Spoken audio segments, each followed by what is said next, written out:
Hey guys, it's Rahim. Welcome back to my channel. If you're new to the channel, smash the subscribe button because I talk about property investment, personal development and how to gain financial freedom. In this video, I'm going to share with you 10 ways to utilize your £10,000 in property investment. But before we get to that, I'd like to ask you for a quick favor. You've noticed 51% of the people are watching my videos have not smashed that subscribe button. If you're one of those, I've asked you to kindly hit that subscribe button to join the family, and welcome to the family if you've already done it.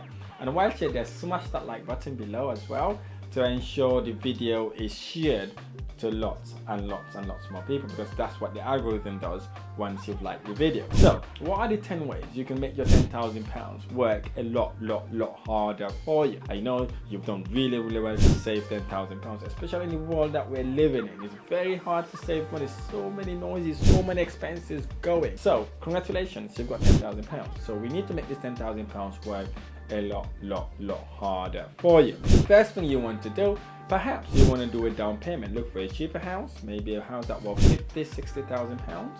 Okay, you can put that down as a down payment or deposit to buy that house, and then obviously the bank will lend you the remaining 75%. So that could be a potential way to start your property investment journey. Suppose then you don't want to buy the house, or the money's not enough for you to start buying houses. You can use strategy called rent to rent, where you can rent a property from a landlord and subsequently rent that property out, either in a room by room basis or use that property as an Airbnb. So actually doing that will make your money work a lot harder for you, because you might be able to secure these properties for maybe rent and deposit maybe for about £2,000 or maybe £3,000.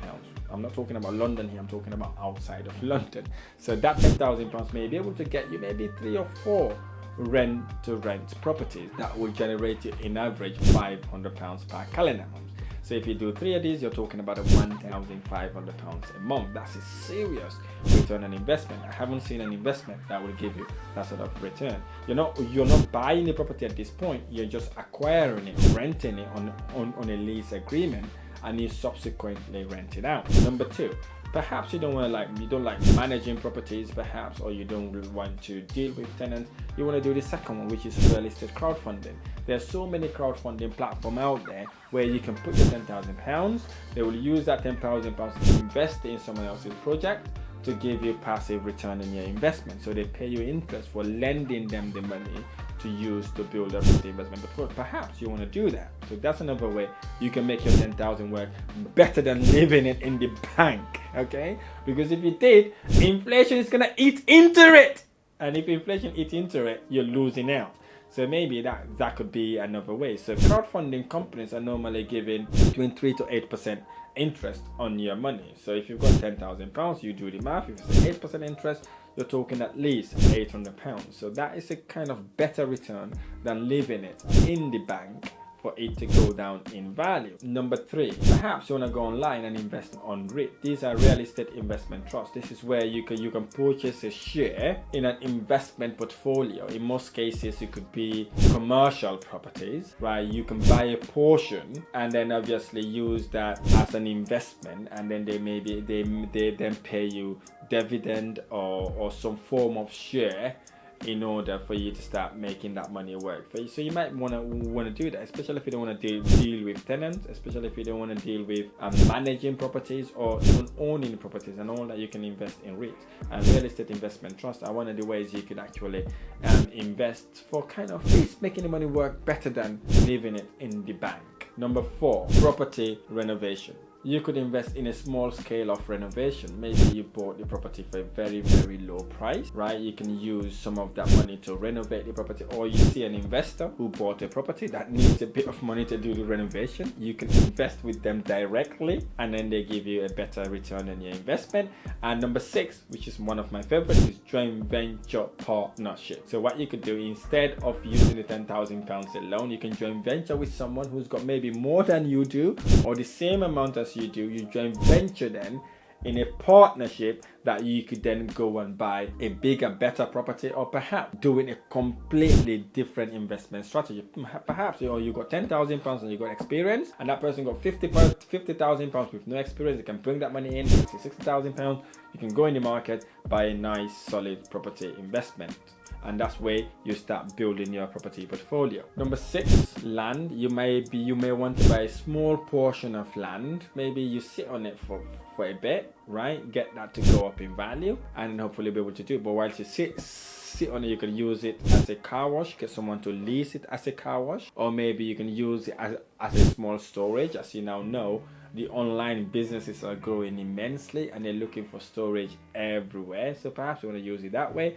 Number 8, you may want to go into auction, see if you can buy cheaper properties that way with your £10,000, and that way you're able to put that £10,000 and buy yourself a house. Number 9, high interest savings for the future investment. Maybe you want to put your property in a place where you can get better, higher interest. This could be investing with someone directly, so that way you can determine how much interest they can pay you for £10,000. Maybe you want to go for 10%, maybe you want to go for 15%. Whatever that may be for you, could be another opportunity to actually work with that person. You can go in as an investor by saying, I'll put this £10,000.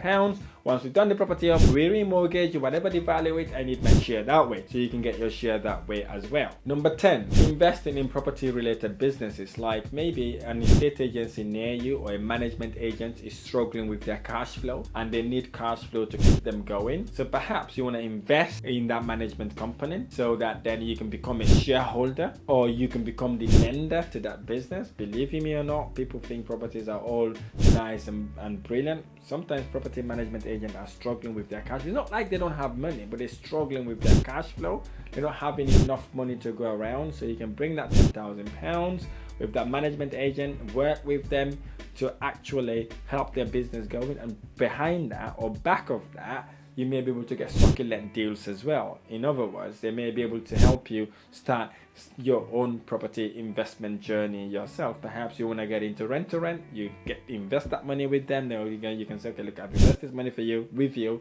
So what I'd like you to do, if you've got any nice, amazing property that the landlord may be interested in, things like that, please put me in so I'll be able to invest. So that's another way you could do it. So these 10 ways are the ways you can make your £10,000 work a lot harder for you. Each of these options comes with their own risk, so do your due diligence, look at the risk and reward, okay, go through research, possibly understand what you're getting into, get advice, get someone to mentor you, guide you along the way to make sure £10,000 worth a lot more for when you invest. For me, out of all these strategies, based on my experience and the people I've worked with, I will select the first option, which is to look for a rent-to-rent property deal, because it's got the lowest barrier to entry.